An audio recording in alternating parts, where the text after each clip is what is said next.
Diga para a pessoa que está aí do seu lado: você tem valor.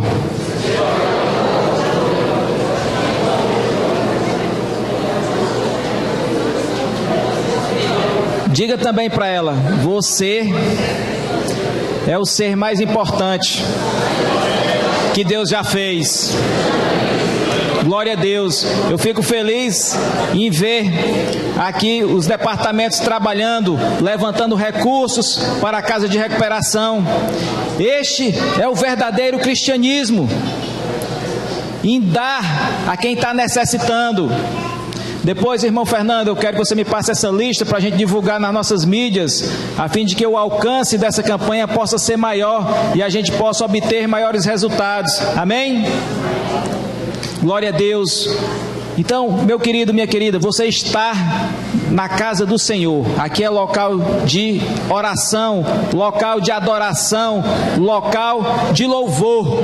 Projete, por favor, irmão Israel ou irmã Martinha, o Salmo 50, onde nós iremos, através desse salmo, adorar o Senhor, já nos preparando o nosso espírito para entrar na presença do Senhor com louvor, com adoração. Amém? Fiquemos de pé para ler esse salmo.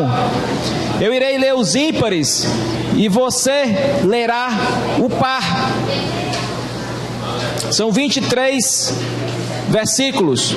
Eu irei começar com este e a igreja, você, a partir do segundo. Eu lerei os ímpares e você lerá o par. Amém? Com bem força, tá? Não é para mim que vocês estão lendo, nem para você, é para Deus. E para Deus a gente faz amém. O Deus poderoso, o Senhor, falou e chamou a terra desde o nascimento do sol até ao seu ocaso.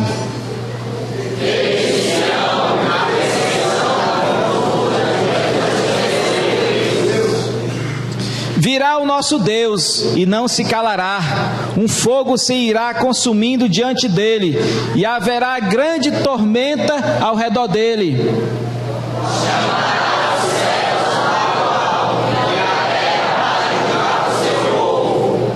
Ajuntai-me os meus santos, ajuntai-me os meus santos, aqueles que fizeram comigo uma aliança com sacrifícios.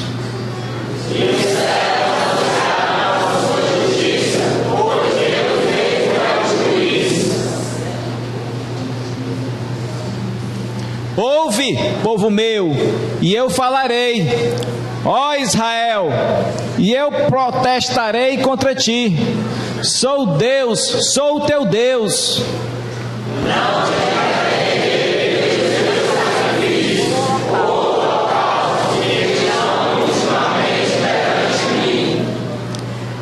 Da tua casa não tirarei bezerro, nem bodes dos teus currais.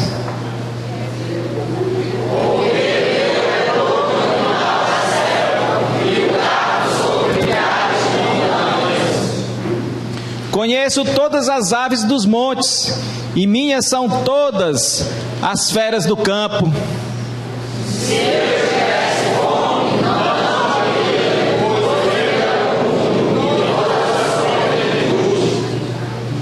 Comerei eu carne de touros, ou beberei sangue de bodes?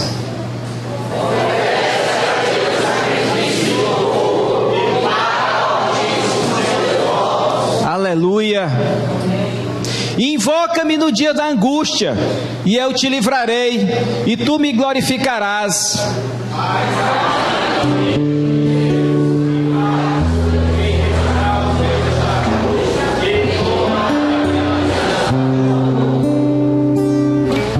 Visto que odeias a correção, e lanças as minhas palavras para detrás de ti.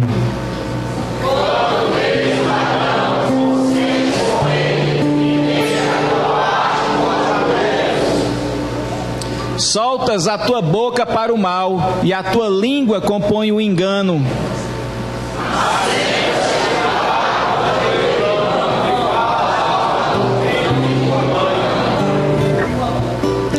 Estas coisas tens feito, e eu me calei.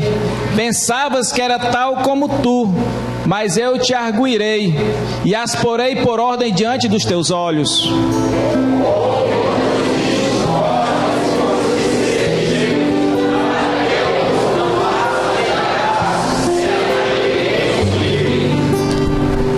Aquele que oferece o sacrifício de louvor me glorificará, e aquele que bem ordena o seu caminho, eu mostrarei a salvação de Deus. Amém? Glória a Deus. Vamos ler esse último versículo. Todos. Aquele que oferece o sacrifício de louvor me glorificará, e aquele que bem ordena o seu caminho, eu mostrarei a salvação de Deus. Amém? Glória a Deus. Então, meu irmão, minha irmã, neste momento você tem a liberdade de louvar a Deus, de glorificar por tudo que Ele tem feito pela tua vida. É um momento de ações de graça, de louvores, de gratidão, de adoração, de exaltação ao nome do nosso Senhor. Aproveite esse momento. Se o hino disser pular, pule. Se o hino falar em louvar, louve. Se o hino falar em dançar, dance na presença do Senhor. Viva este momento como sacrifício vivo ao Senhor. Amém? Vamos de louvor. Aleluia. Graça e paz, meus irmãos. Vamos adorar Jesus. Amém? Aleluia. Que palavra maravilhosa. Com suas palmas, louve ao Senhor. Entregue o seu sacrifício de louvor a Ele e glorifique o seu nome. Tu és santo, Tu és santo, Tu és santo, poderoso, poderoso, Tu és digno, Tu és digno todo louvor. de todo louvor. Seguirei, seguirei teus caminhos, te amarei, para sempre, para sempre. E eu canto e louvo ao Rei que é digno, e eu danço, me prostro diante de ti. Tu és meu Deus de paz, quero viver minha vida em ti. Oh, aleluia! Tu és santo, Senhor, Tu és santo, Tu és santo, poderoso, poderoso, Tu és digno Tu és de digno todo louvor. de todo louvor. Seguirei teus caminhos, te amarei, para sempre, para sempre. Tu és o Senhor, o Rei dos Reis, todo-poderoso, Senhor das nações. Teu seu trono é o grande eu sou, príncipe da paz, que ressuscitou, veio na cruz, dando salvação, trazendo vida, paz e libertação. És o Alfa, o Ômega, princípio e fim, Salvador, Messias, Tu és tudo pra mim. Tu és meu Deus de paz, quero viver minha vida em ti. Oh, só a igreja. E eu canto e louvo ao Rei, e eu danço, nos prostramos aos teus pés, Jesus, diante de ti. E eu canto e louvo ao Rei, ao único que é digno. E eu danço, me prostro diante de ti. Tu és meu Deus de paz, vida em ti. Tu és meu Deus, tu és meu Deus de paz. Quero viver minha vida em ti. Oh, aleluia. Tu és meu Deus de paz. Quero viver minha vida em ti. Glória a Deus, teu nome. Louvado seja o Senhor. É o Deus de paz. É o Deus de milagres. Aleluia. É o Deus que nos dá livramentos, que nos traz cura. Te adoramos, Senhor. Tu és poderoso. Tu és adorado, tu és exaltado. Aleluia.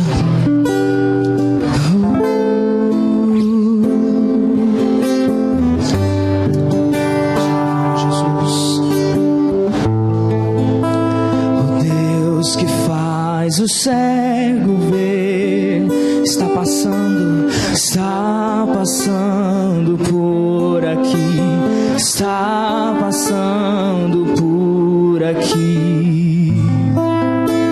O Deus que faz o surdo ouvir, silencia o medo em mim, silencia o medo em mim. Sim, eu creio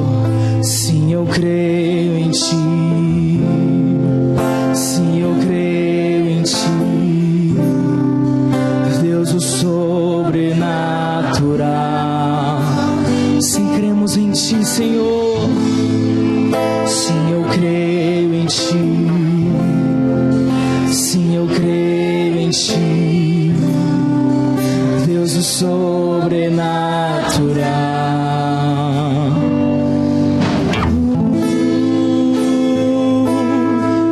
Te confiamos, oh Senhor. Aleluia. O Deus do impossível vem transformar meu coração, transformar meu coração. Que a morte já venceu,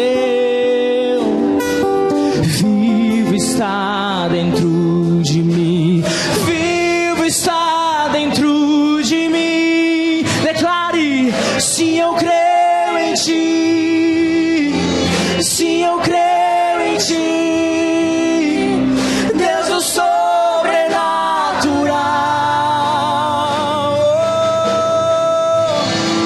Sim, eu creio em ti. Sim, eu creio em ti, Deus do sobrenatural.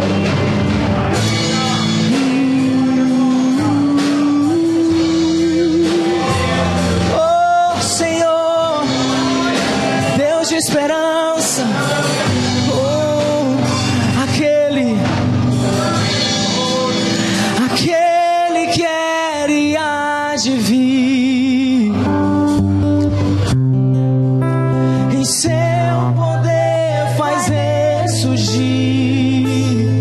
O Deus que os mortos faz viver, Deus de milagres, Deus de milagres. Declare com mais força: aquele que era e há de vir, aquele que era e há de vir, em seu poder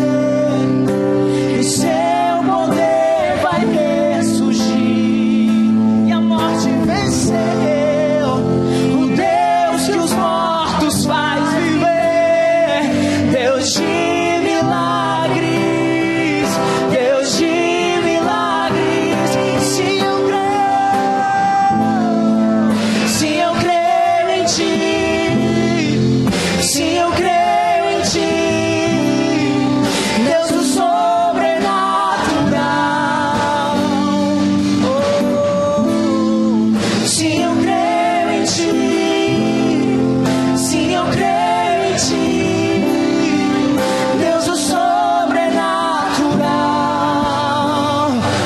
igreja declare: sim, eu creio. Sim, eu creio em ti.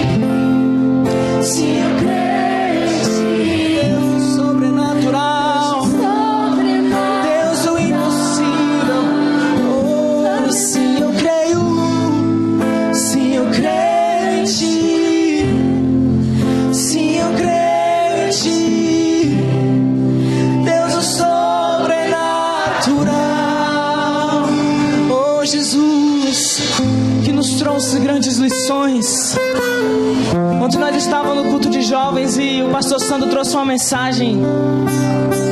E a sintonia com esse louvor que a gente ministrou, a gente percebe que o Senhor, Ele trabalha nos mínimos detalhes.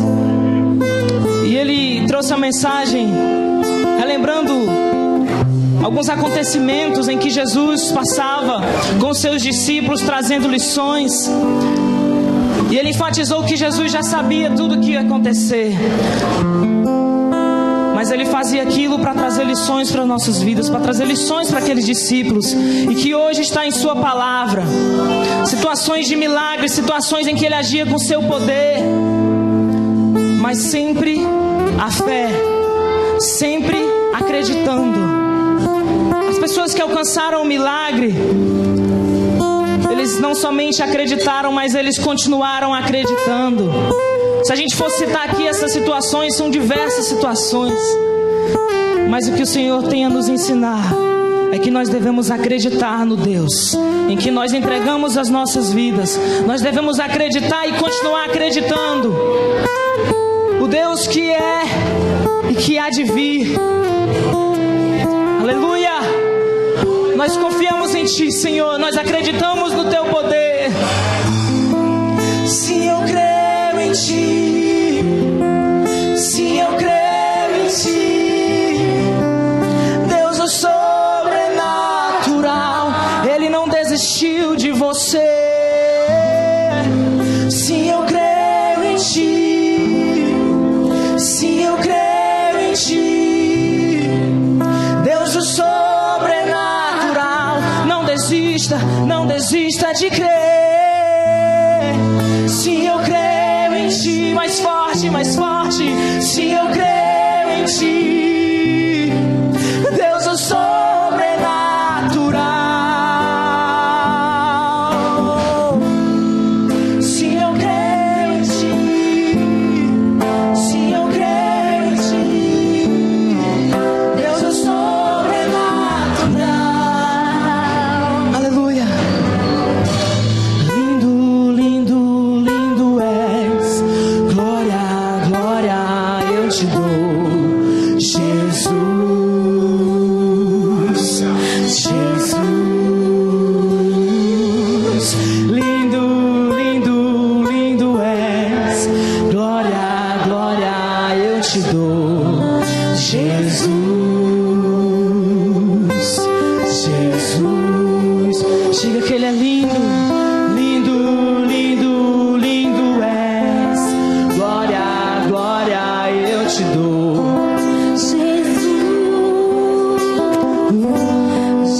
Tu és lindo, lindo, lindo, lindo és.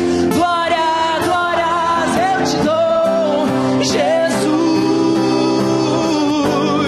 Jesus, então me leva à sala do trono, mostra a tua beleza. Quero ver tua face, te contemplar, Senhor.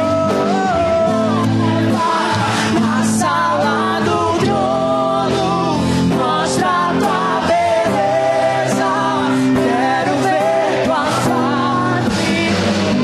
Lindo, lindo, lindo, lindo és. Glória, glória és. Entregue ao Senhor o seu louvor de adoração. Jesus, Tu és lindo, lindo, lindo, lindo és. Glória, glória. Te glorificamos, Senhor, da beleza da Tua santidade, Pai. Lindo, lindo, lindo, lindo és. Glória, glória eu te dou. Jesus,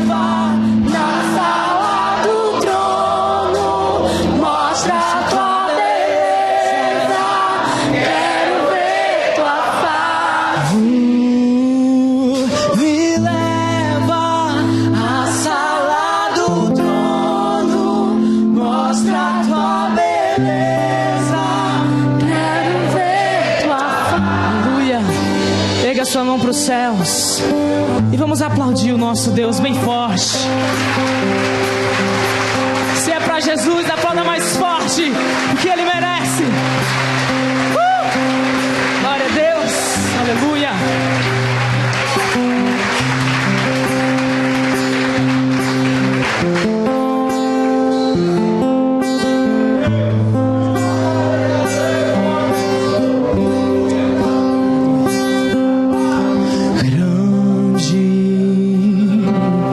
O Senhor e muito digno de louvor,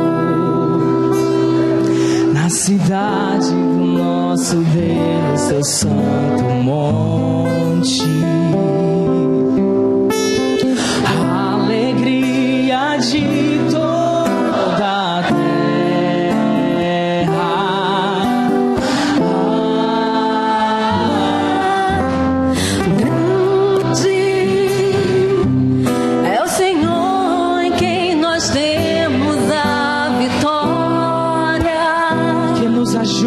E que nos ajuda contra o inimigo.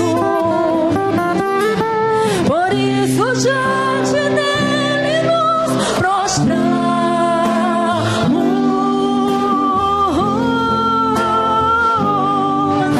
Queremos o teu nome engrandecer E agradecer-te.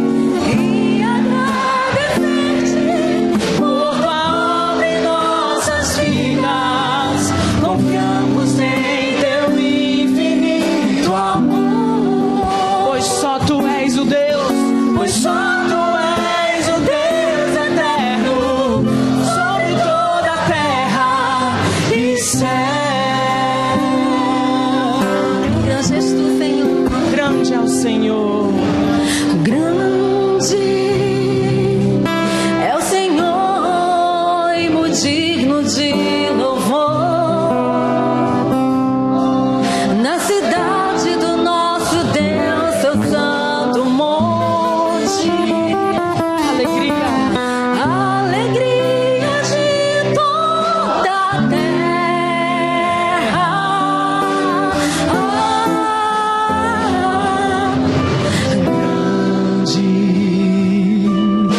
Senhor, em quem temos a vitória e que nos ajuda contra o inimigo. Por isso diante dele nos prostramos e te adoramos, Senhor. Queremos o teu nome engrandecer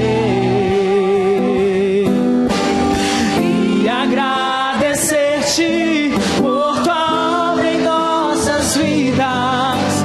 Confiamos em teu infinito amor,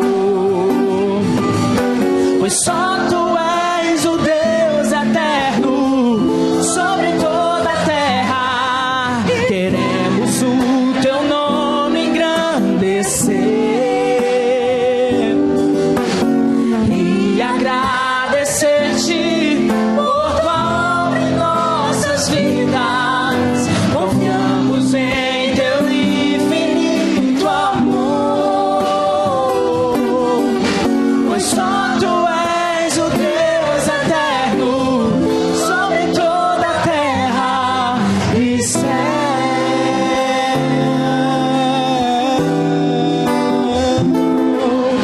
E céu.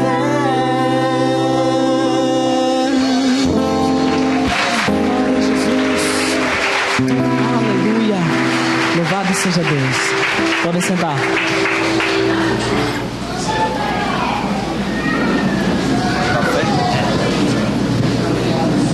Ainda no espírito de louvor, igreja, vamos nesse momento louvar o Senhor. A adoração continua e o louvor também. Ainda nesse espírito de adoração, vamos neste instante ter a oportunidade, ter o privilégio de contribuir com o reino de Deus através dos nossos dízimos e as nossas ofertas. A palavra de Deus nos diz que nós devemos trazer à casa do Senhor os nossos dízimos e as nossas ofertas, a fim de que nós possamos manter esta obra aqui na terra. A obra do Senhor ficou ao encargo da igreja, ao encargo meu e seu, e isso constitui um dos desprendimentos que a nossa alma deve ter, o desprendimento financeiro. Tudo que é nosso é do Senhor, é para o Senhor. E neste momento, você tem o privilégio de trazer até aqui à frente, nestas urnas, o seu dízimo e as suas ofertas. E a obra do Senhor estará sendo feita, estará crescendo, vidas estarão sendo alcançadas, assim como um dia a sua vida foi alcançada, assim como a minha vida foi alcançada, através de alguém que veio até a frente e colocou a sua contribuição, colocou o seu dízimo, colocou a sua oferta. Amém? Fiquemos de pé. E neste momento você tem a oportunidade de vir até aqui à frente com seus dízimos e as suas ofertas. Amém? Me conhece, sabes tudo que eu preciso antes mesmo de falar.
seja o teu nome. Aleluia, aleluia. Glória a Deus. E é isso mesmo, a gente tem que viver só para Deus. Amém? O irmão Eudes vai orar? Glória a Deus. O irmão Eudes vai estar orando pelas ofertas e também pelas criancinhas, né? Vamos ter culto agora. Então as criancinhas já podem vir aqui à frente. Venham. Deixai vir as minhas criancinhas, disse o próprio Cristo. Então vem aqui à frente. O irmão Eudes vai estar orando pelas crianças e pelos dízimos e pelas ofertas. Amém?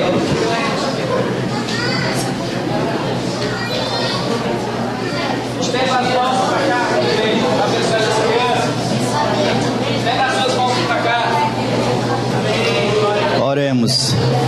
Senhor Deus e Pai, mais uma vez, Senhor, estamos aqui, Senhor, em Tua presença para te agradecer, Senhor, por esses dízimos e ofertas, Senhor, depositados em Tua casa, meu Pai. Que Tu venha abençoar, Senhor, a cada pessoa que pode dizimar, Senhor, e ofertar em Tua casa.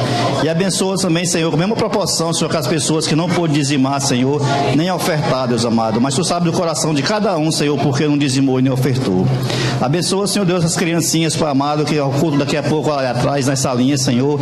Que eles venham a ser, Senhor, bênção, canal de bênção, Senhor, na vida de cada um, Senhor, na vida dos pais, Pai amado. Que venha, Senhor, dar discernimento, os professores dar discernimento para esses meninozinhos, que são a bênção de nossa igreja, Senhor Jesus, a alegria de nosso lar. Eu só tenho a te agradecer, em nome do Teu Filho amado Jesus. Amém.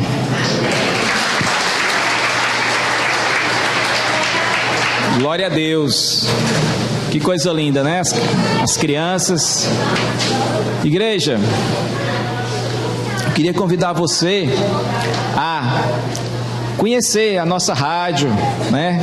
A nossa TV. Procure acessar, né? A rádio é www.radiochema.com.br.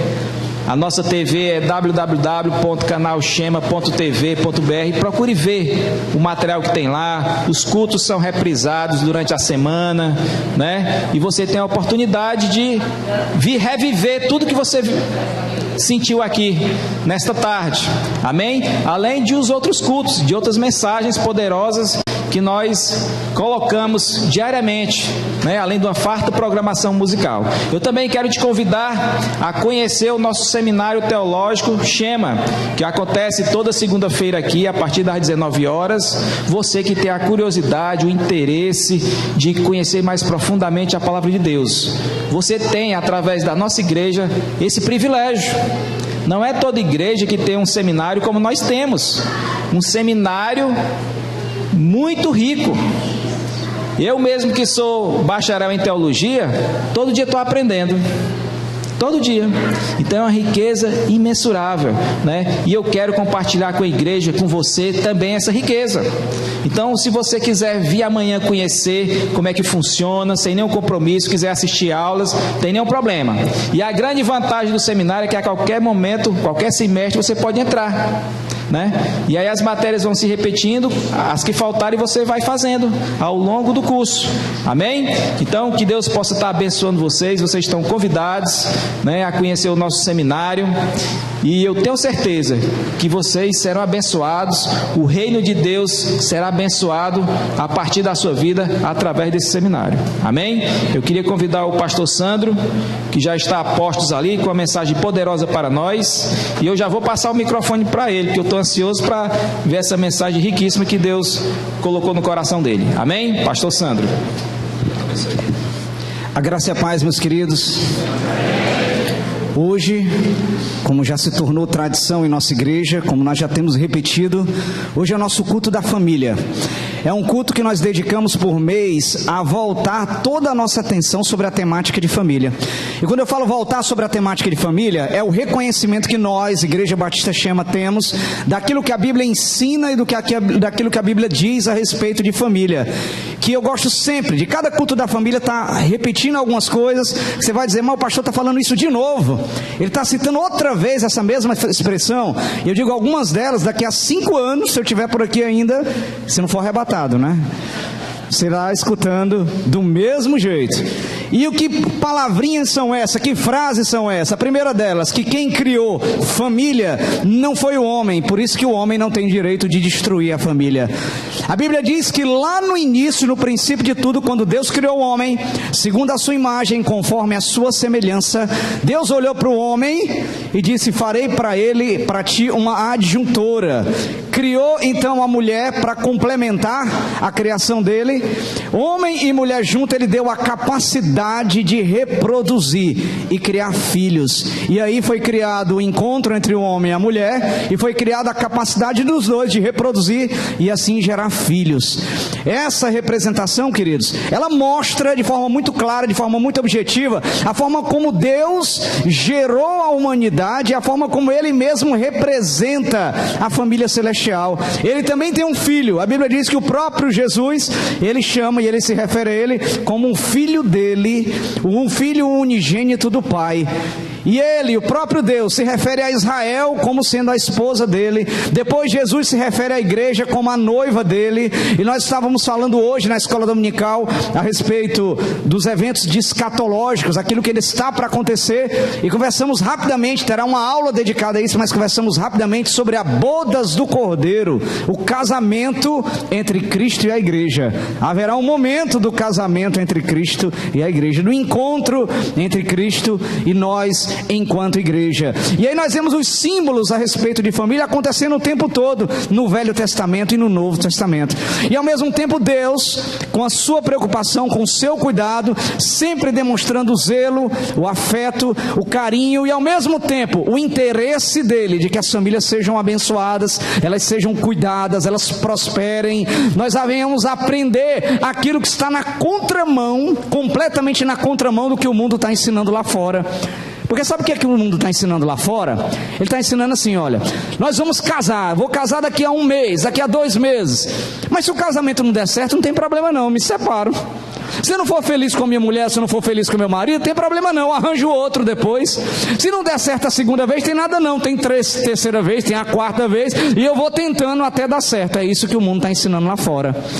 Sabe o que é que o mundo às vezes está ensinando lá fora?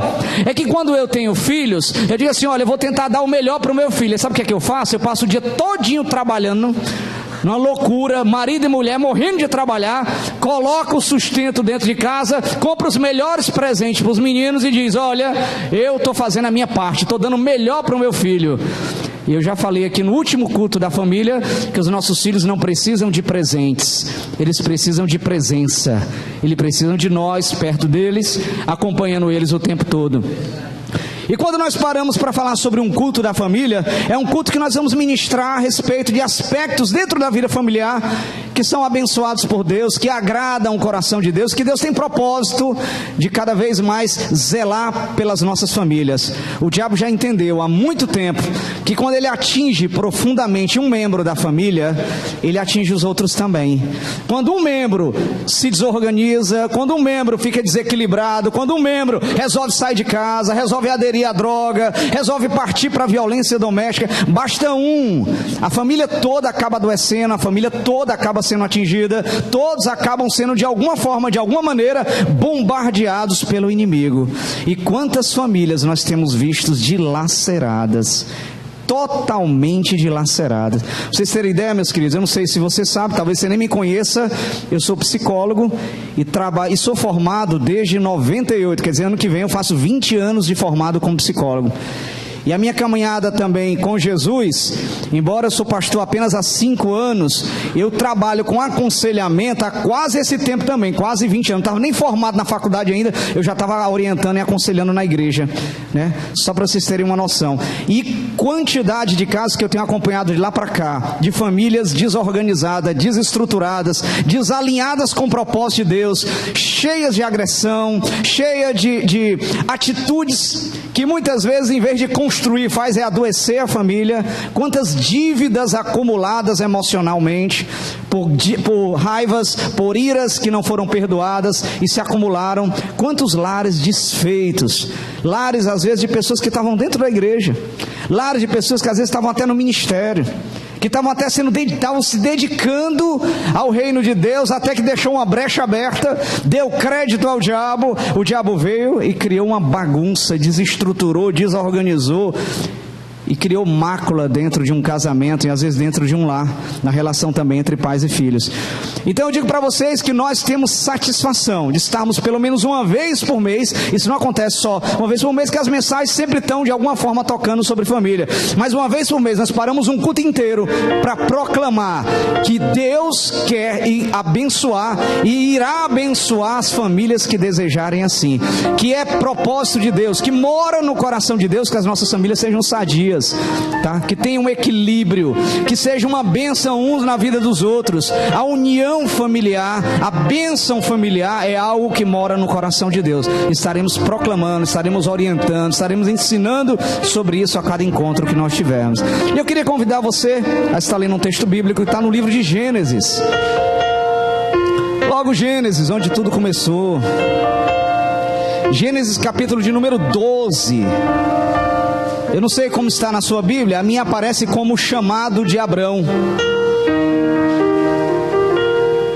Se você quiser acompanhar, está aqui no projetor, tá? Podemos ler numa tradução só. Ora, o Senhor disse a Abrão: sai-te da tua terra, da tua parentela e da casa de teu pai, para a terra que eu te mostrarei. E far-te-ei uma grande nação, abençoar-te-ei e engrandecerei o teu nome, e tu serás uma bênção. E abençoarei os que te abençoam, amaldiçoarei os que te amaldiçoarem, e em ti serão benditas todas as famílias da terra. Amém. Nós temos um encontro especial existente entre Deus e Abrão. Pouco depois ali, ele vai mudar o nome dele para Abraão, como nós conhecemos. Ele chama Abraão e diz: olha, primeira coisa, sai da tua terra, da tua parentela, da casa dos teus pais, e vai para o lugar que eu vou te mostrar. E eu vou deixar já o primeiro ensinamento aqui, tá? Sai da tua terra, da tua parentela e da casa dos teus pais. Quantos casais eu tenho visto com sérios problemas no relacionamento, porque não desgruda da casa dos pais. Não é que a gente vai se afastar, não é que a gente vai negligenciar, não é que a gente vai cortar os laços, mas quem casa quer casa, não é isso? Quem casa tem que ter o seu lugar. E se por algum motivo, em algum momento da jornada, precisa estar morando junto, que more junto, mas que possa estabelecer um limite nas relações. Não podemos deixar os outros familiares entrarem dentro da vida do casal e adoecerem a vida do casal, como muitas vezes a gente tem encontrado. Precisamos descolar um pouquinho o cordão umbilical e investir na relação. Tenho encontrado muitos casais ainda hoje, que às vezes um é tão apegado às vezes à mãe ou ao pai, que o pai e a mãe têm um canal aberto para interferir dentro da vida do casal, para dizer como é que as coisas têm que ser. Às vezes toda a programação da família tem que estar do jeito que o pai quer, que a mãe quer, e nunca como o casal tem. E tenho visto casais adoecerem por causa disso. Isso nem é o tema da mensagem de hoje, querido. Estou só lembrando de um ponto interessante.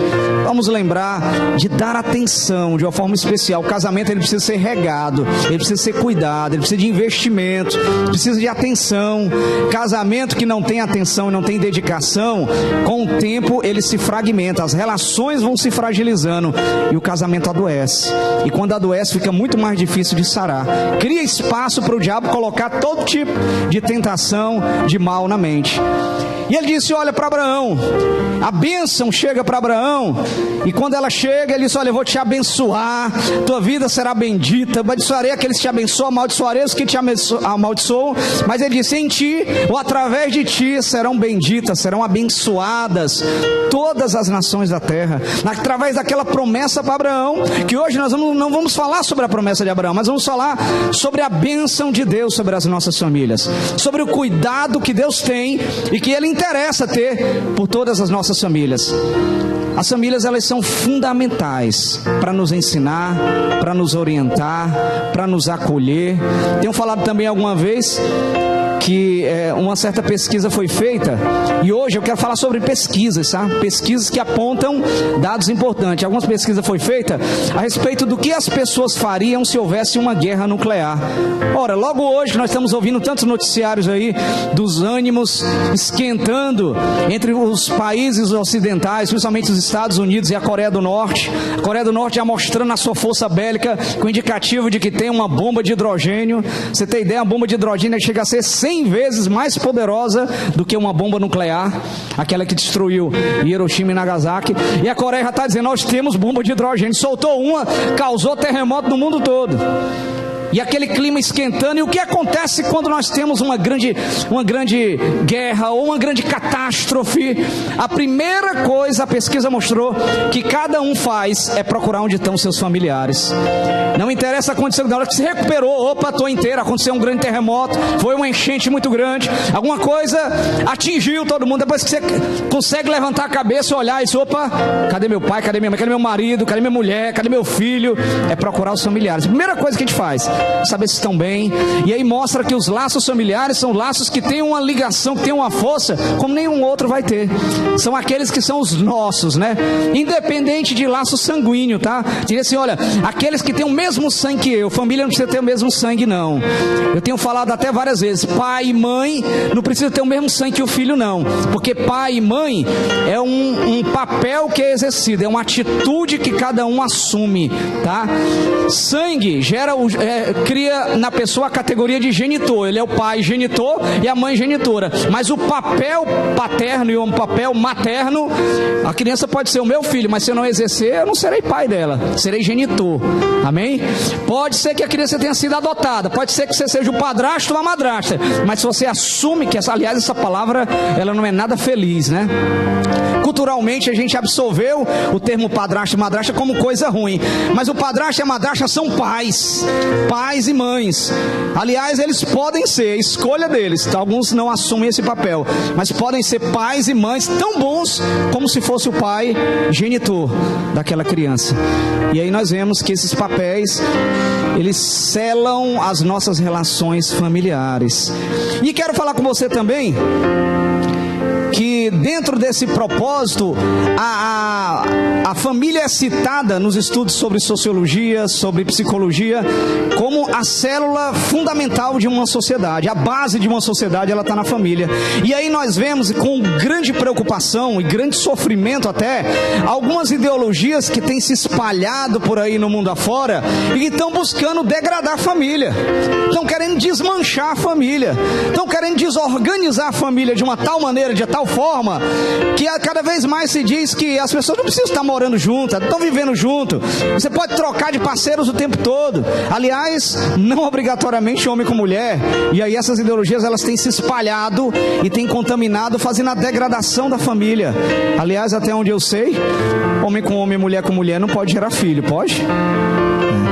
E a maior aberração que eu já ouvi falar foi chamar isso de casamento. Eu até entendia como uma união estável, como dizem por aí, como a justiça fala, uma sociedade, mas casamento foi algo criado por Deus. E Deus criou homem e mulher como dois seres que se complementam. Amém? Não vamos bagunçar as coisas, não vamos misturar as coisas.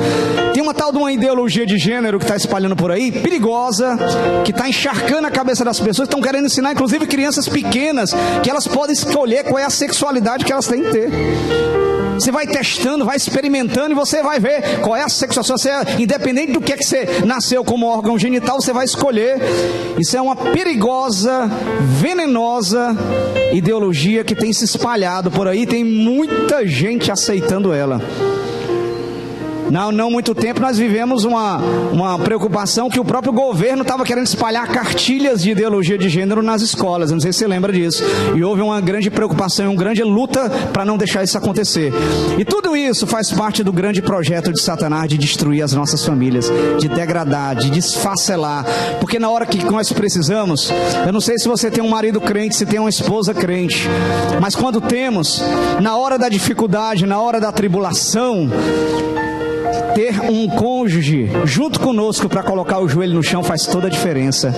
Mas pastor, meu marido não é crente, ou a minha esposa não é crente. Através de sua vida ele será abençoado, e continue orando e clamando que um dia ele venha aos pés do Senhor e a obra vai acontecer. Amém? Às vezes nós não temos um marido e a mulher que são crentes, mas temos um filho que é crente. Nós ensinamos, orientamos, e eles estão dispostos lá a buscar com fé, junto conosco, na hora da aflição, na hora da dificuldade, e vai fazer toda a diferença, porque não é uma pessoa só que está clamando, é uma família que clama pela mesma causa. Amém? E aí eu quero direcionar então essa reflexão a respeito de um estudo realizado. O objetivo desse estudo, dessa pesquisa, ele foi feito, é uma pesquisa secular, não foi feita uma pesquisa com igrejas, foi pesquisa com a comunidade de uma forma geral. Mas você vai ver que o que ele encontrou como resposta, o que ele encontrou como resultado, aponta para aquilo que a Bíblia nos ensina.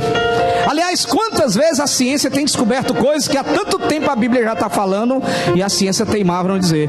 Durante tanto tempo a ciência tentou explicar a respeito da teoria da evolução, que havia um ancestral em comum entre o homem e o macaco. Tanto tempo, aliás, a tal da teoria da evolução que você aprende nas escolas, eu não sei se você sabe, não sei se tem algum biólogo aqui, mas é só uma teoria, ela nunca pôde ser comprovada. Nunca pôde ser comprovada. É só teoria, irmão.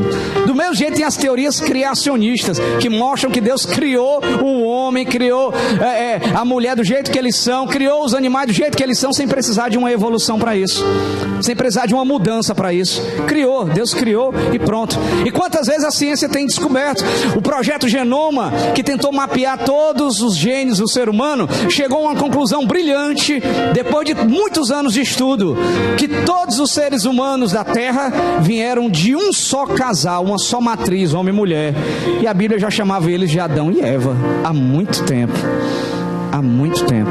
E aí nós vamos ver que a ciência só evolui para tentar chegar à conclusão daquilo que nós já sabemos, tá? Daquilo que nós já conhecemos. E essa pesquisa, ela tentava identificar quais são as características para que a gente pudesse recomendar as famílias a se tornarem famílias fortes. Quais são as características de uma família forte, de uma família bem estruturada, de uma família que, segundo os abalos sociais, abalos ideológicos, abalo de todo tipo de natureza, às vezes uma doença grave na família, às vezes um abalo econômico, de uma mudança drástica econômica naquela família, ou de alguém que é acometido de uma grande enfermidade, ou às vezes é acometido de um consumo, de uma dependência química. E o que caracteriza uma família, a pesquisa buscava responder isso, como uma família forte, uma família que vai resistir, uma família que vai superar essas dificuldades, uma família que vai passar por vários e vários problemas, mas não vai se desestruturar. Pelo contrário, vai ser uma família que vai, dentro dela mesma, vai continuar cuidando um dos outros e sarando uns aos outros. E eu queria estar falando para vocês sobre 6 características encontradas nessa pesquisa e que apontam para aquilo que a Bíblia mesmo já nos ensina, características de uma família forte, de uma família saudável, de uma família que tem condições de superar qualquer que seja a dificuldade. O primeiro deles, uma primeira característica de uma família forte é uma família que passa tempo junto.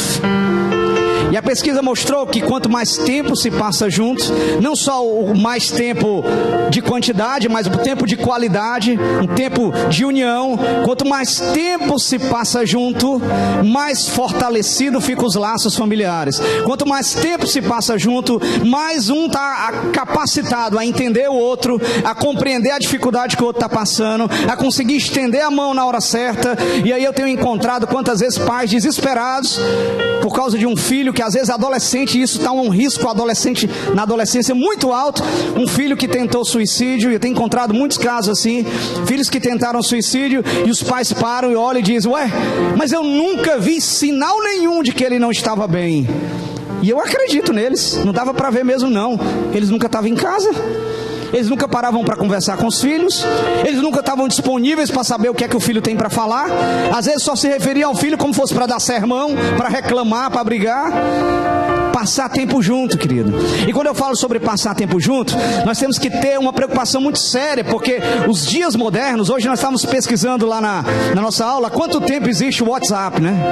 E aí alguém pesquisou na aula da escola dominical, descobriu que a origem do WhatsApp vem de 2009, quer dizer, cerca de 8 anos, mas 2009 ele não estava popularizado ainda. Foi popularizar algo talvez daqui uns 4, 5 anos atrás. Gente, não estou falando mal do Zap não, hein? Pelo contrário, é uma ferramenta extraordinária de comunicação.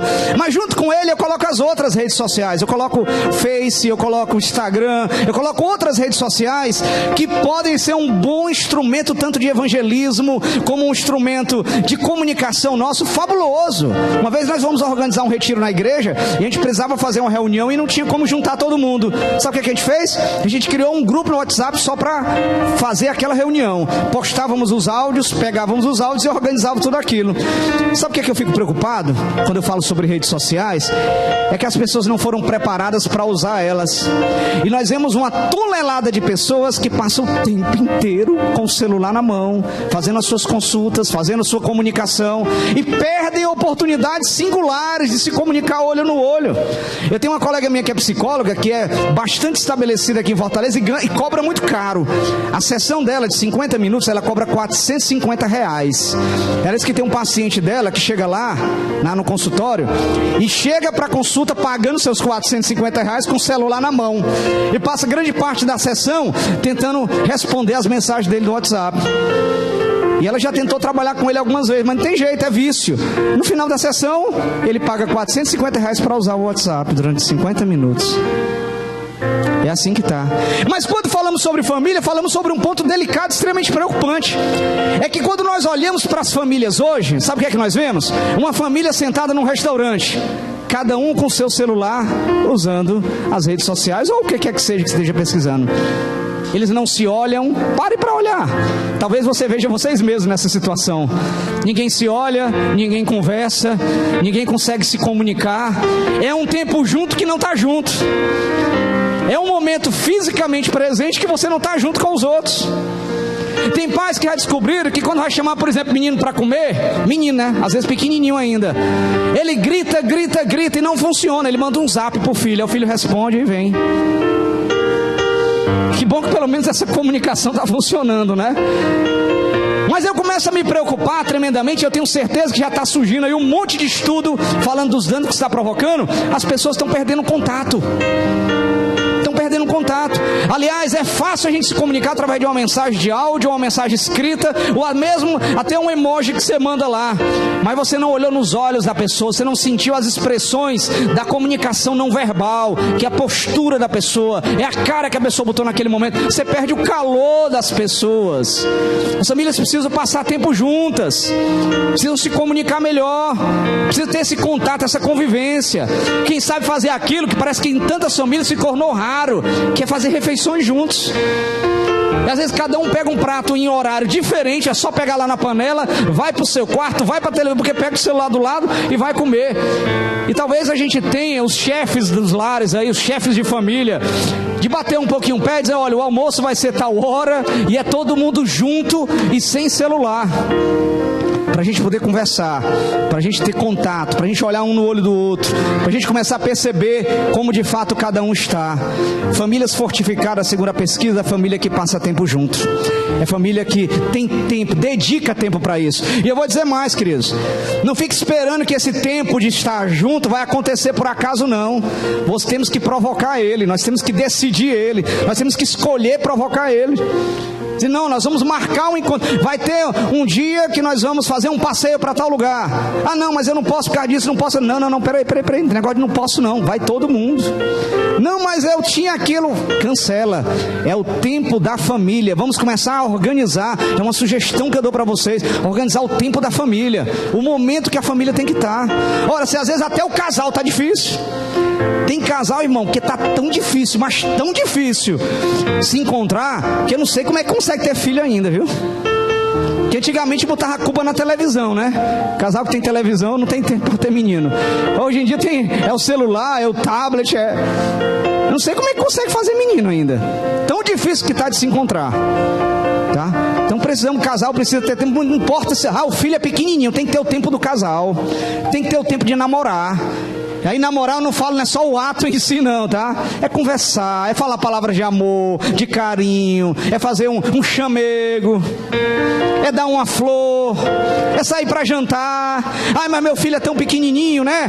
Não é possível que não tenha ninguém que possa ficar com esse filho pequenininho, uma tia, um primo, um irmão da igreja, não é possível. Não, mas eu não encontrei ninguém, né? Então deixa o menino dormindo ali, pega a mesa de casa, prepara um jantar à luz de vela e vamos namorar, vamos conversar, deixa o menino dormindo. Tem que ter tempo a dois, tem que ter tempo a dois, a família tem que ter tempo junto. O segundo detalhe que deixa as famílias fortes, fortalecidas, é um bom modelo de comunicação. Precisamos aprender a nos comunicar. Ano passado, no encontro de casais, eu trouxe uma mensagem bem detalhada só para casais, a respeito dos cuidados e do zelo que a gente tem que ter pela comunicação. Como tantos casais têm adoecidos porque não se comunicam. Eu estou acompanhando no consultório agora um casal que simplesmente eles se separaram. E quando eles se separaram, conversando, o marido da relação aqui é meu paciente, ele disse assim, olha, eu até hoje não consegui descobrir, até hoje, já estava uns 4 meses já sem nem ver a mulher, eu não consegui descobrir qual foi o motivo que nós nos separamos. A comunicação deles era tão ruim, irmão, que o casamento ruiu por causa da comunicação, até hoje ele não sabe nenhum motivo. Aí um determinado dia, milagrosamente a mulher deixou um áudio. Por que eu lhe deixei? E quando ele escutou aquele áudio, ele trouxe para me escutar também, tá? Tinha aquelas coisas assim, olha, é porque você ia toda terça e todo sábado pro futebol e nem perguntava se não tinha outra coisa para fazer com você. É porque você vai vendo os motivos, todos eram motivos pequenos, gente, fúteis, que pode ser até que seja fútil, claro, para aquele que está de fora, mas para a pessoa estava incomodando. Mas eles não pararam para conversar sobre isso. Depois ele gravou um áudio de volta sobre minha orientação, dizendo, olha, você não me deu a chance de escutar isso, você não me deu a chance de saber o que estava incomodando, como é que eu podia mudar, como é que eu podia corrigir o que precisava ser corrigido. Quantos casais adoecem, gente, simplesmente porque não falam, e quando vão falar, estão tão irritados, estão tão desgastados, porque aquela mesma coisa que o outro está fazendo, que incomoda, vai repetindo, e chega uma hora que a gente não aguenta mais, a gente vai lá e fala tudo o que tinha que falar. Queridos, eu até acho que a gente tem que falar, mas não nessa hora. Eu aconselho que tudo que está incomodando seja dito para o outro, mas não nessa hora, porque quando a gente está com raiva, o diálogo ele sai envenenado. E quando ele sai envenenado, a primeira gota de veneno bata no outro, o ouvido do outro envenena. Aí tudo que você disser bom depois dali também, ele não vai nem prestar atenção. Ele vai receber como ofensa, como agressão, como desrespeito. Precisamos saber comunicar na hora certa. Precisamos nos comunicar de forma eficiente. Precisamos parar para conversar. Tenho falado com alguns pais, principalmente pais de adolescente, e eu digo assim, olha, você precisa conversar com seu filho. Ele diz, não, mas eu converso muito com meu filho. E eu pergunto, e como é que é essa conversa? Não, eu sento lá e digo, olha, você tem que começar, tem que estudar, a vida é muito difícil, você tem que fazer isso, fazer aquilo. Eu disse, meu querido, você não está conversando. Aí ele se assusta, né? Você não está conversando, você está dando sermão. Você quer que uma conversa com um adolescente ou com um filho que de fato vai funcionar? Senta com ele e a primeira coisa que você vai fazer é o seguinte, é perguntar para ele o que é que ele tem para dizer para você. O que você tem para falar para mim? Escute tudo o que você tem para escutar, depois você vai falar. Está querendo decidir? Eu tenho dito para alguns pais, somente o pai de adolescente. O pai de adolescente tem uma dificuldade muito grande, porque estavam acostumados muito tempo, e aí a tal da crise de adolescência, a gente vai entender que não é crise do adolescente, é crise dos pais. Os pais é que sofrem a crise. Os adolescentes às vezes estão até tranquilos, mas os pais sofrem ela. E nós estávamos acostumados com filhos que a gente orientava, faz desse jeito, faz assim, a regra é essa, proibia, obrigava, cobrava, e funcionava. Quando chega na adolescência não funciona mais. E eu diria, não vai funcionar mesmo não, sabe por quê? Porque o adolescente em parte já é adulto. Ele tem um adulto e uma criança dentro da mesma pessoa, e eu tenho que negociar com o adulto. Eu posso até tentar colocar a regra para a criança, mas eu tenho que negociar com o adulto. E quando eu falo negociar, nós às vezes temos que parar, dialogar e tentar chegar em pontos de acordo. E isso não é fácil, porque acordo toda a vida os dois perdem e os dois ganham, né? O Rubem aí, que é acostumado a lidar com a justiça, quando ele vai fazer um acordo, alguém tem que, os dois têm que abrir mão de alguma coisa, os dois têm que reivindicar alguma coisa. E quando a gente para conversar com um adolescente, a gente tem que argumentar, mas argumentar tentando convencer, não é forçando. Mas primeiro a gente tem que perguntar o que é que ele diz, qual é a vontade dele, qual é a necessidade dele, para você depois dizer qual é a sua necessidade e começar a negociação. E tem pais que sofrem, apanham, tentando conversar com os adolescentes e não conseguem, porque quer só impor, quer só colocar. Precisamos nos comunicar de forma eficiente. Famílias saudáveis e fortes têm uma boa comunicação. Mas pastor, a gente não tem uma boa comunicação na casa. Tem como aprender? Tem como aprender. Hoje eu não vou detalhar profundamente, porque a mensagem hoje não é sobre comunicação. Vou separar um dia só para comunicação. Hoje não é. Estou só citando ela por ser um dos 6 itens da pesquisa, tá? Então, a comunicação é um ponto importantíssimo para que um lar possa progredir nas suas relações, possam ter relações mais saudáveis. O terceiro ponto: famílias fortes são famílias que têm compromisso. Aliás, compromisso é uma coisa que o pessoal tá com dificuldade de querer assumir hoje, né? Porque compromisso representa responsabilidade. Compromisso é uma coisa tão séria que eu tô vendo um monte de jovem hoje em dia que não quer mais casar. Não quero casar não. Isso não é de Deus não, viu? Pode até ser que vocês não, mas 1 Coríntios 7, Paulo me ensina a não casar. Ele diz, é verdade, mas seja celibatário então. Ele fala não casar é para você viver solteiro a vida toda. E também não ter contato nenhum com mulher nem com homem, para se dedicar à obra. Mas se você tem atração, se você sente a falta de uma mulher ou de um homem, tá? Aí a recomendação na Bíblia é que case mesmo. É que case. Aí tem um bocado de jovem hoje que não quer casar, sabe por quê, irmão? Porque não quer ter compromisso. Compromisso é uma coisa tão séria que às vezes a gente vai querer chamar os irmãos para uma determinada função, para um cargo, para uma missão dentro da igreja. Tem um monte de gente que não quer compromisso. Não, para mim não vai dar não. Fica se esquivando, quer sair. Porque compromisso é responsabilidade. Responsabilidade, claro que é dor de cabeça. Só que uma família fortalecida, as pessoas estão comprometidas umas com as outras. Um marido que é comprometido com a esposa, ele não está interessado só em passar o dia trabalhando, chegar em casa, olhar para a cara da esposa e achar que ela está bem, não. Ele está preocupado em saber como é que está ela, se ela trabalha fora de casa ou se não trabalha, como é que foi o dia dela, quais são as dificuldades, quais são as necessidades que ela tem, ela está feliz. Eu tenho dito para maridos e mulheres, você quer saber se seu cônjuge está feliz? Não ache não, pergunte para ele. Você pode se surpreender com a resposta. Eu tenho visto muita gente se surpreender com a resposta. Pergunte se a pessoa está feliz, se ela está bem, se ela está satisfeita com o casamento. Aí você vai descobrir coisas que às vezes vão chamar a sua atenção. Pais comprometidos com os filhos não são aqueles que simplesmente vão criando um filho do jeito que dá, não, né? No dia a dia é um corre-corre tão grande que o que dá para fazer eu faço. Pais comprometidos com os filhos têm um projeto de vida para o filho, sabe onde é que quer que o filho chegue. Se por acaso o seu projeto de vida para o seu filho é que seu filho tenha sucesso profissional ou sucesso estudantil, você tem que acompanhar os estudos dele, não é só querer não. O pai comprometido é aquele que senta junto com o filho para estudar junto com ele, pai e mãe. É que fica querendo saber como é que estão as tarefas da escola, é que vai para a reunião de pais na escola, esse está comprometido com a educação do filho. É aquele que às vezes diz assim, olha, mas eu não sei ensinar meu filho, mas vou aprender para conseguir ensinar, ou vou pagar alguém para fazer isso. Mas ele fica lá, colado, acompanhando, detalhe por detalhe da educação. São pais comprometidos. Pais comprometidos com os filhos são aqueles que mesmo com a criança pequenininha, ele senta para brincar junto com a criança. Sabe por quê? Porque para a criança, brincadeira é coisa séria. Brincadeira é a única forma que eles sabem de se relacionar com o mundo, é através da brincadeira. E você, brincando com o seu filho, você pode estar ensinando valores importantes para ele. Por isso que o culto das crianças ali atrás é com brincadeira. Através da brincadeira a gente ensina elas a adorar Jesus. Existe uma estratégia de terapia com crianças chamada ludoterapia. E eu já tive algumas experiências com isso. Nada mais é do que uma sala repleta de brinquedo. E é de tudo, irmão. É da massinha ao fantoche, a casinha, a boneca, tem tudo. E você vai interagir com a criança através disso. E através disso você consegue tratar dificuldades que a criança tem. Brincadeira para a criança é coisa séria. E comprometidos com os filhos é, antes de tudo, participar da vida deles. É saber o que é que eles precisam, saber o que é que eles estão vivendo, saber o que é que está acontecendo na vida deles. Tem pais que não querem se envolver com o filho chega assim, mãe, eu estou chorando, porque a minha namorada me deixou. Primeira namorada, às vezes, né? E eu digo, primeira namorada é pior, viu? porque a gente não teve nenhuma outra experiência para acumular. Me deixou, não me quer mais, ou meu namorado não quer mais. Aí o pai que não está comprometido, ele fala, sabe o quê? Ah, menino, bobagem, isso depois passa, isso aí cura, né? Fica bem.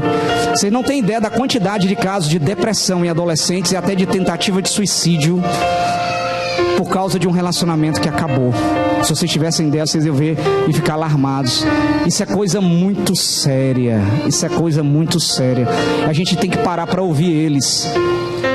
E o terceiro item foi compromisso. O quarto item, a quarta característica de uma família fortalecida, forte, é um elevado grau de orientação religiosa. Isso aqui eu achei muito legal. Sabe por quê, irmão? Essa pesquisa ela foi feita com o mundo de uma forma geral. Não foi feita com pessoas dentro da igreja, não. Mas se descobriu, sabe o quê? Que se a pessoa tem uma orientação religiosa, ela tem uma chance muito maior de ter vínculos saudáveis, de ter relações saudáveis. E basta você prestar atenção que dentro do povo de Deus, no povo de Deus não tem problema, é verdade isso? Uma família de crente, marido crente, esposa crente, filho crente, não tem dificuldade dentro de casa, isso é verdade? É não, irmão, é não. Casal crente não briga, é verdade? É não. Crente não tem depressão, é verdade? É não. Filho de crente crescido na igreja não dá trabalho na escola, é verdade? É não. Só que quando nós temos uma orientação cristã, quando nós estamos alimentados pela palavra, nós tratamos isso de uma forma diferente. Primeiro, que a gente não se desespera diante dos problemas. Segundo, porque quando a gente precisa resolver uma dificuldade dentro da família, a gente procura o que a palavra nos ensina, o que a Bíblia nos dá de orientação. Famílias crentes têm muita mais facilidade de perdoar, a pesquisa mostrou, tá? Tem muita mais facilidade de tolerar aquilo que às vezes está incomodando. Tem pais que às vezes, eu queria que meu filho fosse médico, né? Aqui no Ceará ainda tem muito aquela cor do médico, né? Eu quero que meu filho seja médico. Ah, menino, pai, eu quero ser veterinário. Veterinário o quê? Meu filho vai cuidar de bicho, quero que você seja. Aí vai. Mas pai, é medicina veterinária. Meu filho, mas não dá dinheiro. Aí vai, né? E eu tenho visto pais com grandes conflitos com os filhos simplesmente porque não aceitam aquilo que os filhos escolheram para a vida deles. Eu não estou dizendo que a gente tem que aceitar tudo não, tá? Se o filho disser assim, pai, eu resolvi ser traficante, não aceite não. Isso não é para aceitar não, de jeito nenhum, tá? Tem coisa que não é para aceitar não, mas às vezes a escolha dele não tem nada de errado, irmão, só não é o que você queria. Pais que têm Jesus no coração têm uma tendência maior a aceitar aquilo que o filho escolheu para a vida dele e abençoar, porque ele ora, e se não for coisa boa para a vida dele, Deus vai tirar do coração dele, e se for, Deus vai abençoar, não interessa qual caminho que ele quer seguir, amém? E a gente vai aprendendo isso. Famílias que têm religiosidade em sua vida, famílias que estão fundamentadas na palavra, elas têm ferramentas a mais, principalmente porque elas oram pelas suas causas, porque elas apresentam elas diante de Deus, porque eles se quebrantam, porque aquele pai, o mesmo pai diz assim, o pai que foi duro demais com o filho, ele olha na Bíblia, a Bíblia diz assim, olha, pais, não provoqueis a ira dos vossos filhos para que eles não percam o ânimo. Aí ele, opa, a Bíblia diz que tem que tomar cuidado com isso, eu exagerei, e aí ele começa a mudar. Amém? O pai que quer ser permissivo demais, deixar o menino fazer o que quer, aí ele olha lá na palavra, e a Bíblia ensinando, corrige o teu filho enquanto há tempo, para que ele te dê descanso. Ele, opa, a Bíblia me ensina a corrigir, a Bíblia me ensina a colocar limite no meu filho, e a Bíblia vai ensinando para ele. Então, orientação religiosa também é uma característica de famílias que são muito mais fortalecidas e muito mais saudáveis. Quinto ponto, só faltam 2, hein? Quinto ponto que a pesquisa mostrou: famílias fortalecidas são aquelas que têm capacidade de enfrentar crises de forma positiva. Meus queridos, crises existem das mais variadas formas, e não só existem como elas acontecem na nossa vida. Se você prestar atenção, Paulo escrevendo aos Efésios, ele diz, olha, revesti-vos de toda a armadura de Deus, para que possais resistir no dia mau.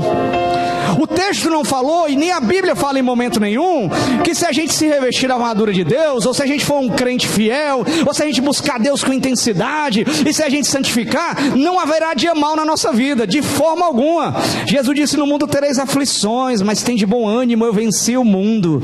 O que a Bíblia nos ensina é que quando o dia mau chegar, se a gente estiver bem estruturado espiritualmente, nós passamos por ele de forma diferente. As crises na família chegam. As crises na família chegam. Minha esposa estava conversando esse dia, essa semana agora, com a diretora da escola do Samuel, do meio pequenininho lá, crente também. O marido dela inclusive é médico. Aí ela tem uma menina estudando, uma filha estudando na escola, não sei qual a idade dela, se tem próximo aos 10 anos de idade. Foi acometida de anorexia infantil. A menina fechou a boca e passou 3 dias sem comer nem beber nada. Os pais ficaram desesperados, desorganizou. Até o marido, que era médico, estava cheio de pacientes, cancelou os pacientes, botaram um monte de profissional para cuidar da menina. Desesperadores. Às vezes a crise chega por várias fontes diferentes. Uma vez eu preguei aqui no culto da família sobre crise na família. Como eu disse, às vezes pode ser uma crise financeira, uma crise de relacionamentos, uma crise por causa de um adultério que entrou na vida de um casal e que é tão devastador, tão doloroso. A crise chega, mas famílias fortalecidas são aquelas que sabem lidar com a crise, que resistem à crise, que por pior que a crise seja, e se não for ruim, ela não é crise, se não doer, ela não é crise, por pior que seja, uma família fortalecida é aquela que consegue sobreviver à crise, é aquela que tem resiliência, ou seja, a capacidade de suportar as coisas difíceis da vida, mesmo dentro da família, por mais dolorosa que seja, e conseguir erguer a cabeça depois e continuar, conseguir se reestruturar, conseguir fincar os pés no chão e se organizar psicologicamente de novo. Não deixa a crise destruir. Famílias que têm a boa capacidade de lidar com crise se tornam mais saudáveis, mais fortalecidas e têm uma capacidade melhor de cuidar dos seus membros. Amém? E nós chegamos na 6ª e última característica encontrada na pesquisa. É como eles acham bom, porque as pesquisas só encontram aquilo que a Bíblia já nos ensina. O 6º ponto: famílias fortalecidas são famílias que têm admiração de uns para com os outros. Uns admiram uns aos outros. Coisa mais linda que eu vejo é quando eu vejo um marido admirando a sua mulher, mesmo depois de tanto tempo de casado, a sua mulher admirando o seu marido. Pais admirando seus filhos, não porque são pais corujas, mas que aprenderam a reconhecer o que os filhos têm de bom. Aliás, a nossa sociedade, ela é uma verdadeira mina de destruição de autoestima. Nós bombardeamos a autoestima das pessoas o tempo todo, com crítica, com reprovação, e dentro de casa isso acontece de forma muito mais intensa. Tem gente que diz, em casa eu só recebo crítica, na rua é só me tratando bem. É claro, irmão, crítica a gente recebe principalmente dentro de casa mesmo, porque as pessoas são mais próximas, porque elas falam com a gente sem ter muitos dedos, né? Elas falam que tem vontade. Mas vamos tomar cuidado com isso, porque as famílias têm se desfacelado, porque as pessoas estão sempre criticando e reclamando demais. Elas nunca abrem a boca para falar uma palavra de admiração, para construir. Elas só fazem destruir. Quantos casamentos poderiam ser salvos apenas para a gente começar a tratar o outro bem, reconhecendo o que o outro tem de bom? Mas pastor, a minha esposa desde o dia que eu casei engordou tanto. Mas olha os olhos dela como são bonitos, rapaz. O cabelo dela, e ache bonito, porque senão cobra caro para poder ajeitar, hein? O negócio caro é ajeitar cabelo, né? Amém? Aí pastor, meu marido tá careca. Não é meu problema não tem problema com isso não. Mas olha os músculos dele, olha aí, ó. Reconheça o papel dele de marido. Olhe quais são as qualidades. Olha a atitude que ele tem. Olha o esforço que a sua esposa faz. Olha a dedicação do outro. Fale para ele, para ela, esse gesto de admiração. Isso fortalece os vínculos. Isso aproxima a pessoa de você.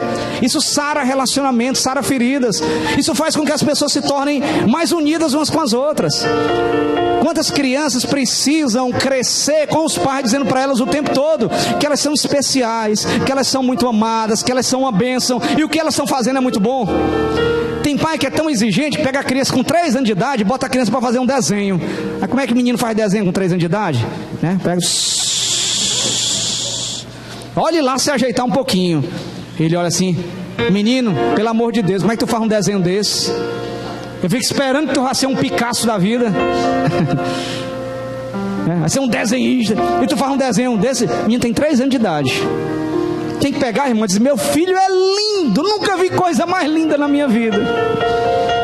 Então estamos precisando de palavras de admiração, palavras de reconhecimento, palavras que mostram aos nossos filhos, em vez de a gente ficar o tempo todo só jogando eles para baixo, jogar para cima. Eu trabalho também em uma grande escola aqui em Fortaleza, e às vezes os pais chegam para mim e dizem: eu não sei mais o que eu faço, meu filho tirando nota baixa direto. Eu disse: quer ver uma forma de você ajudar seu filho?